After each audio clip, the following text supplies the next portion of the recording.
In the headlines, Dominica to look to South Korea for helicopters to boost disaster response. The introduction of a day hospital expected to advance the work of the acute psychiatric unit in addressing vagrancy. And Dominica successfully hosts its first ever international free diving competition. I am Andrea Lee with the Channel 5 News, back with the details after this.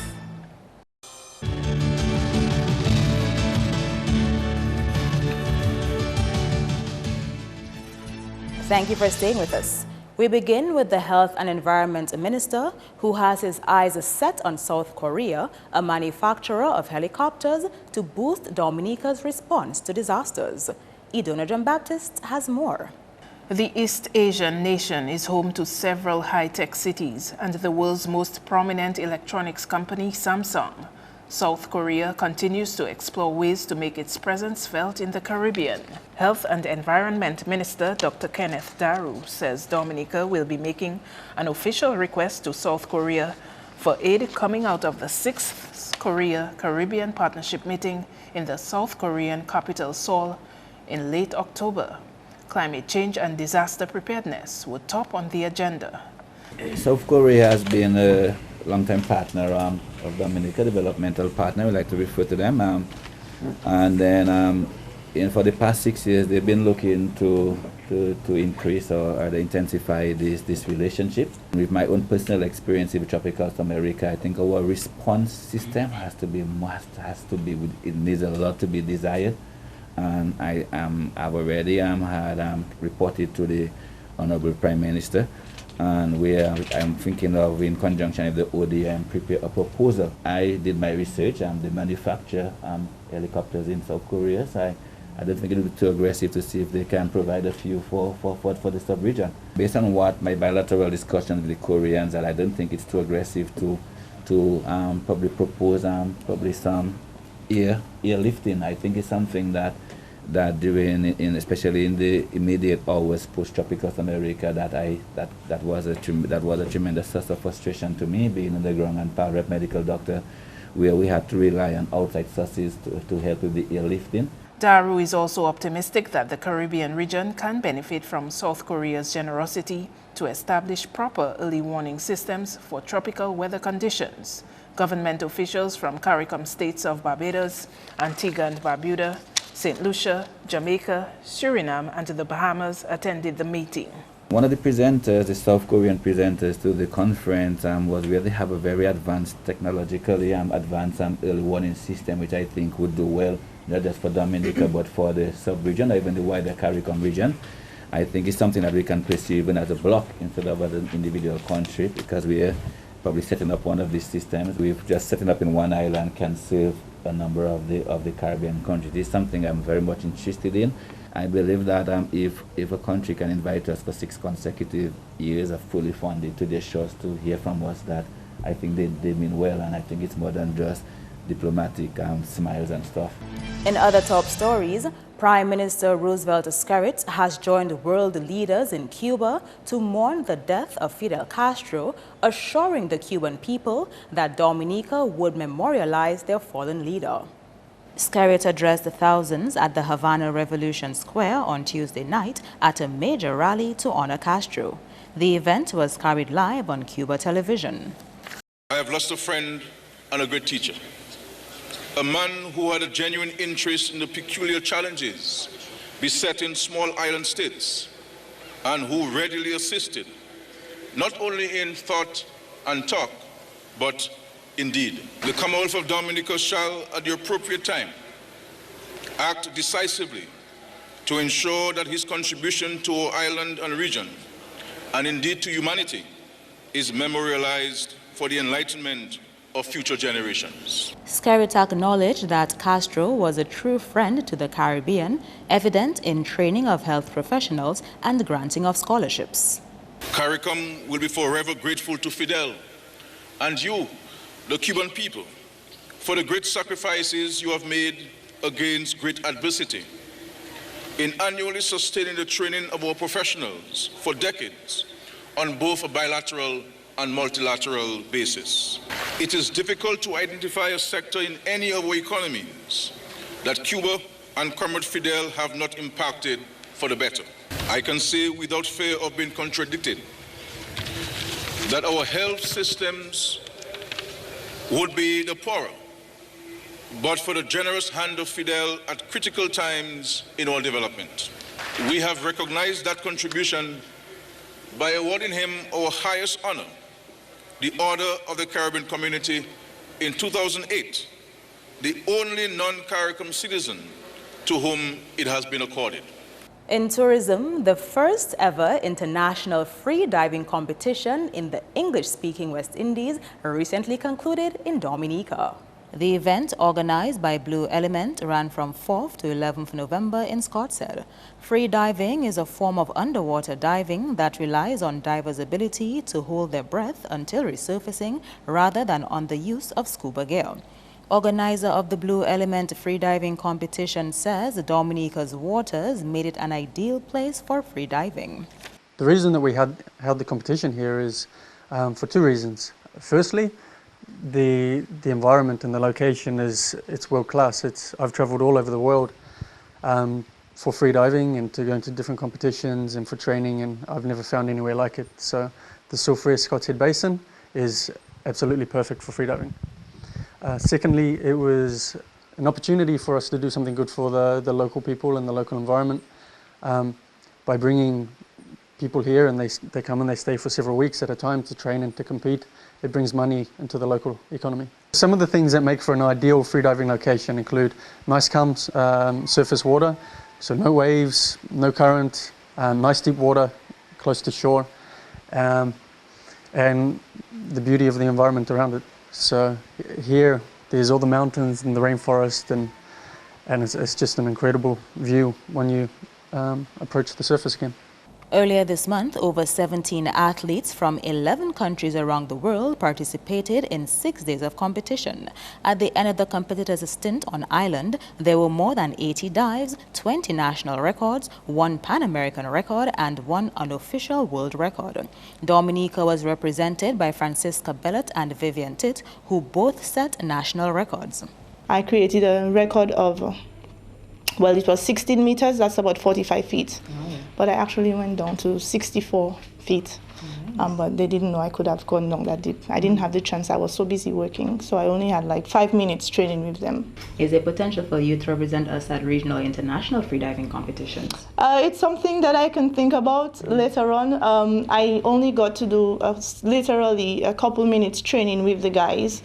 So I am planning on doing more and more training this year for next year's competition. So depending on how well I do, yes, that would definitely be on my list.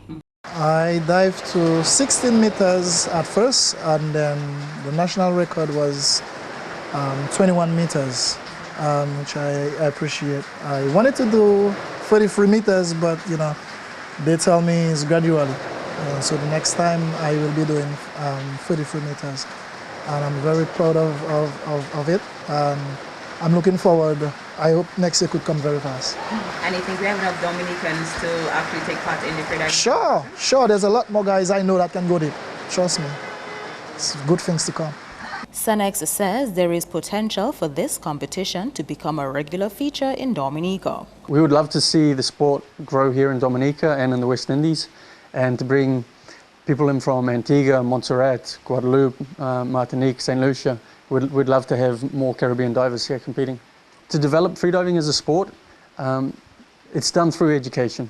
So if you know what you're doing, it's a relatively safe sport. But if you don't know what you're doing, then it comes with different risks. Throughout the next year, we'd love to run clinics for local people that want to become involved in freediving. Once you learn the basics, then it's possible to continue to train on your own. Well, on your own, being with somebody else who knows what they're doing, because our number one rule in the sport is to never freedive alone.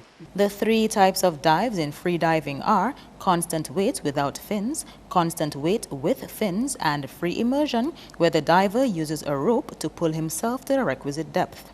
On to other news. Approximately 1 year after a regional level meeting to discuss the way forward for the welfare of the elderly, President of the Dominica Council on Aging is expressing disappointment that no significant progress has been made. On 30th November and 1st December 2015, Dominica hosted the 3rd Caribbean Conference on Aging, Elder Abuse, and the Rights of Older Persons. The conference brought together officials from across the English, Latin, and French-speaking Caribbean countries to chart the way forward for the growing elderly population. Sorry to report that right now we are at a stalemate. We had like 2 meetings post-conference, and one of the things we did was we discussed and looked at the reports. We had a report done by somebody locally, and we also had a report from ECLAC, which was one of the other partners. Of course, the ECLAC report is very technical, so we were still discussing and debating which report to accept. I think we're going to go with the ECLAC, but adding little excerpts from the other report. Now, there are a number of recommendations that came out of that meeting. And so we have to look at ways and means of how we can implement some of those recommendations and conclusions that came from the conference. Sousa says the Council on Aging is looking to enlist the help of Dominica's ambassador to the OECS and CARICOM to help them bring the message to the region. One of the things that we would really like to do, and we will be meeting and speaking with the ambassador to the OECS to see how that report can be tabled at one of the OECS meetings, so that our partners can all learn about it and see what we can do as a region. What can we do? Especially the small islands, the bigger islands, we can also extend it to CARICOM as well, but we want to begin with the OECS. There are some issues that will raise, like, for example, abuse and the different forms of abuse, and what can we do as a region, set up structure, set up legislation. Those things we really have to do. On to police news. Investigations are ongoing into the discovery of human skeletal remains in the Layu area. According to police, the discovery of clothing items and skeletal remains in a shallow grave near the Layu River was made on 26 November. Here is Police PRO Pelamdrum Baptist with more.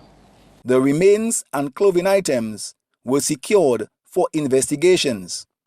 A coroner's inquest will be convened. Investigations are ongoing. Anyone with information which can assist the police in the investigations can contact the Criminal Investigations Department at telephone numbers 2665164, 2665165, and 2665119, or Crime Stoppers Dominica at telephone number 1-800-8477. Coming up, how the psychiatric unit might be strengthened in dealing with vagrancy.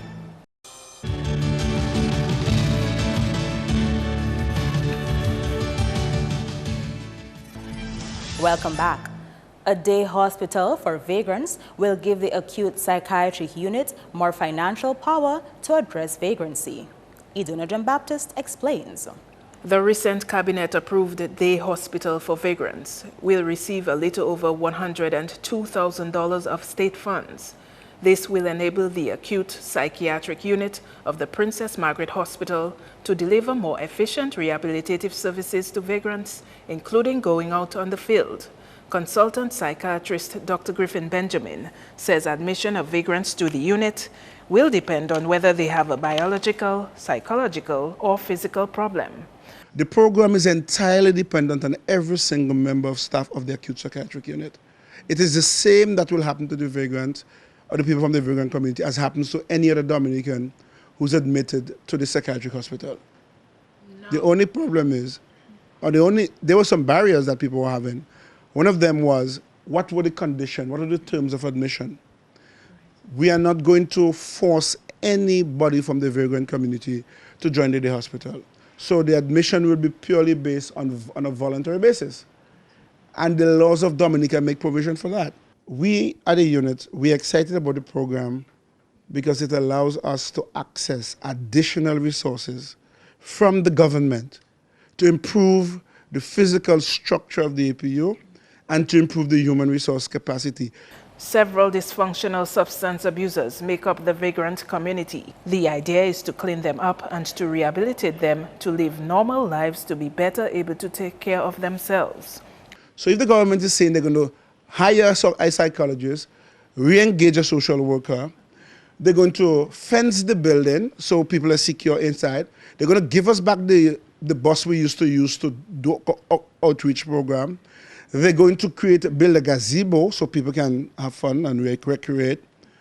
And they are going to just improve the physical structure at APU. Then we can deliver a lot more. This, Benjamin hopes, can build on a long-term solution to vagrancy by the authorities. If there is a day hospital, they will spend the day with us. And by that time, people will see the changes in the way they look, in the way they carry themselves. And we hope that the government would take the time off to solve some of their basic need problems in terms of helping the families to create a room in the house that they can sleep in, help the family to buy basic food for some of these disabled people. The government is doing that presently for thousands of Dominicans. So why would we allow 120 vagrants to go without any notice? And this is a program that has worked for the island of Montserrat.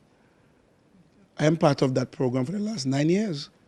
So it's not that I don't believe it's going to work, it's going to work. In related news, Minister for Youth Affairs and Sports, Justina Charles, has appealed to the families of the vagrant communities to not take a back seat on the new initiative. While announcing the day hospital program last week, Charles said its effectiveness should not solely depend on government effort. We are aware that some of the relatives are ready and willing to work to see the rehabilitation of the members of their families. But we want to call on those who have just abandoned them to come forward and give support to the program by encouraging their family members who have become vagrants. We want to ask you to give support to the program so that we can see the benefit. It can be beneficial, and we can see the positive coming out of that program. Director of the UE Open Campus Country Sites, Dr. Francis Savre, will present the 11th annual Dame Eugenia Charles Memorial Lecture hosted by the UE Open Campus. Dr. Savre will speak on the topic, Them Belly Full But We Hungry, Insights into Autocratic Rule. The lecture series, the Dame Eugenia Charles Memorial Lecture Series, is based on a political theme, and sometimes we do a socio-political theme. And so this year's topic goes right along with that. Dr. Sevre will be speaking primarily about the post-colonial era of independence to now, and what has happened politically, not only in the Caribbean, but in other parts of the world. And he will show several aspects of autocratic rule in various countries and how that has affected the political landscape and how that has also had social and economical implications on the various countries. The speaker will present for about 40 minutes to be followed by discussion. Thursday's lecture is scheduled for 7 p.m. at the Fort Young Hotel Conference Room. 7 contestants prepare to vie for the 2017 Miss Dominica crown. The reigning Miss Dominica, Tassia Flosak, is appealing for more public support for them. She was, at the time, addressing the launching of Miss Dominica contestant Ketisha Joseph of Massac. Young ladies like myself who become queen or who participate in the Miss Dominica pageant are usually always criticized. People always want to dictate what their hair should or should not look like, if their clothes don't match, what shoe they should wear, how they should speak. And I really want to encourage everyone here and everyone in the nation to support all these young ladies. Although they are representing the different communities, they are representing the entire nation. They're representing women, they're representing youth, their family, their friends, their workplaces, and all of us in Dominica.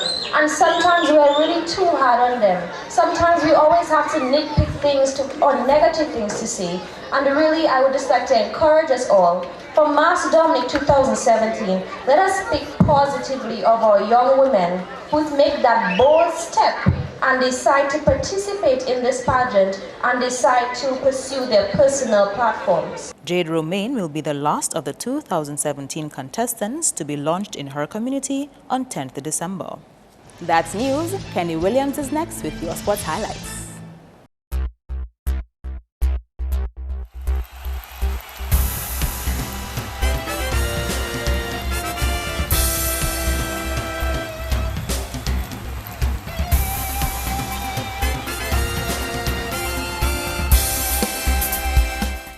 First up, Windward Island's Volcanoes and the Guyana Jaguars had to settle for a draw in a rain-affected game of the PCL Regional 4-Day Tournament on Tuesday. Guyana won the toss and chose to chase, with Volcanoes posting 192 all-out, batting first. Kyle Mayers scored 51, while Liam Sebastian supported with 44 and Delron Johnson 30. A left-handed Raymond Reefer meant trouble for the Volcanoes team when he took 6 for 82. In reply, Guyana was bowled out for 219. Anthony Bramble added 58 and Raymond Reefer 52. Mervyn Matthew bagged 4 for 43 and Delron Johnson 4 for 54. In the second innings, Volcanoes finished on 90 for 4. Tyrone Theofield was caught on 39 and Sonil Ambrose made 28 not out. No play was possible on days 3 and 4 of the competition. Meantime, in the points standing of the tournament, as of Tuesday, Guyana Jaguars were ahead on 33.6 with 1 win and a loss. Barbados Pride next on 33.4, 1 win and 0 losses. Leeward Islands Hurricanes followed with 29.4, having 1 win and 0 losses. Next, we have Jamaica Scorpions with 1 win and a loss, 28.6 points. Trinidad and Tobago Red Force follows with 27 points, 1 win and a loss. And Windward Island Volcanoes in the cellar position with 17.6 points, 0 wins and 2 losses. Round 4 begins on December 8th with Jamaica Scorpions taking on Trinidad and Tobago Red Force at Sabina Park. Starting time is 10 a.m. On the football scene, one Brazil fan here believes good things can come from adversity. On Monday night, a flight carrying 77 people, including members of Brazil's national football team, crashed into the side of a mountain in Colombia. Well, that's a very sad incident to have almost the whole team in that situation. And the painful part of that was that the plane was 5 minutes from landing. Manchester United went through a similar tragic incident and most of the players passed. And Manchester United built from that and became one of the top teams in the world. So out of disaster, you can have rebuilding. So that's a chance for the club to rebuild. It's going to be hard, but if people rally around each other, then the team can rebuild. My condolences to the players, the families, the journalists, and even the crew members who lost their lives. Reports indicate 71 people were killed in the crash and 6 survived. The flight departed from Santa Cruz, Bolivia and crashed in Colombia. More sports now. The secondary schools football competition will enter the under-17 semi-final round with 2 games on Friday. At Dublin, it will be a match between Isaiah Thomas Secondary and St. Mary's Academy from 2:30 p.m. At Portersville, Dominica Grammar School will take on Portsmouth Secondary, also at 2:30. The under-15 semis will take place on December 9, with Dominica Grammar School up against Castlebrew Secondary at Portersville from 2:30. The St. Mary's Academy versus Portsmouth Secondary game will unfold at Newtown from 2 p.m. Meantime, IDSS will play PSS in a playoff match on the under-20 category from 3:30 at Newtown on December 9. The winner will qualify for the final against DGS. And the under-17 final is scheduled for December 14 at a venue to be determined. The under-15 and 20 categories are carded for Friday, December 16 at a venue to be announced. That's all the sporting highlights for now. I am Kenny Williams. Join us again next time.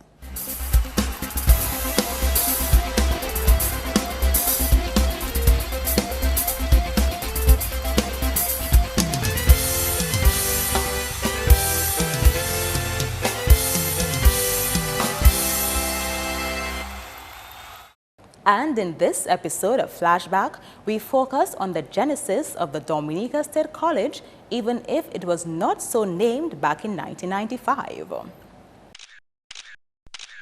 Today marks a significant milestone as far as tertiary level education here is concerned. 21 years ago today, Dominica took what could be characterized as an important step forward for tertiary education when ground was broken for the establishment of the academic wing of the Clifton Dupini Community College at Stock Farm. For those of you who don't immediately recognize him, this is Minister for Education, Sports and Youth Affairs at the time, Honorable Ron Green. It is expected that the building will create increased opportunities for students of both divisions to interact with each other as a family. It is expected that the building will increase opportunities for students to regularly and systematically explore and investigate scientific and technological systems. Today marks the first step in giving the sixth form college a permanent home, and more important, integrating it physically with the technical division. While the two divisions are integrated institutionally, the physical dislocation has been a serious hindrance to really uniting the two colleges as they should be. That project was expected to be completed within 1 year. 21 years later, the Dominica State College is the country's premier post-secondary institution. Its mission, to provide leadership by catering to the personal and national development needs of Dominica. That's Flashback. Join us next time. Your weather report is next. Good evening, Dominica, and welcome to tonight's weather broadcast. I'm your presenter, Marshall Alexander. We begin by taking a look at earlier infrared satellite imagery. What it showed is this huge mass of convection, mainly across the southern portion of the region, associated with a trough system, with some of the deepest convection across the extreme south. Now, taking a look at earlier visible satellite imagery, what it showed, multi-layered clouds across the region, with some pockets of thunderstorm cells embedded within, and this resulted in generally cloudy skies across Dominica during today. Now, taking a look at earlier radar imagery and what it indicated, some shower activity across the south of Dominica and across the islands to the south. Now, tonight's weather is expected to be partly cloudy to cloudy with a few scattered showers and possible isolated thunderstorms. And tomorrow's weather is expected to be partly cloudy to cloudy with some scattered showers with the possibility of some isolated thunderstorms mainly during the afternoon. Sea conditions are expected to be moderate in open water with waves peaking near 7 feet. Small craft operators and sea beavers, you are advised to exercise some caution. Looking ahead to the next 3 days, partly cloudy to cloudy skies with some scattered showers and possible isolated thunderstorms can be expected tomorrow. However, as we move into Friday and Saturday, a relative improvement in conditions can be expected. For the rest of the Caribbean, increased cloudiness with scattered showers and possible isolated thunderstorms can be expected across the central and northern portion of the region, with partly cloudy to cloudy skies with a few scattered showers expected across the extreme south. Sunrise tomorrow will be at 6:02 a.m. and sunset will be at 5:36 p.m. Today marks the last day of the hurricane season. However, this is not a reason to let our guards down. Continue to call the weather hotline at 447-5555 or visit our website at weather.gov.dm. Thanks for viewing. Have a good night. To end the news, the headlines again. Dominica to look to South Korea for helicopters to boost disaster response. The introduction of a day hospital expected to advance the work of the acute psychiatric unit in addressing vagrancy. And Dominica successfully hosts its first ever international free diving competition. Feel free to contact us at news@MarpinNews30thNov2k16. You can also access our past newscasts on our YouTube channel. On behalf of the entire production team, I'm Andrea Louis, and to all our viewers around the world, thank you so much for watching. Join us tomorrow.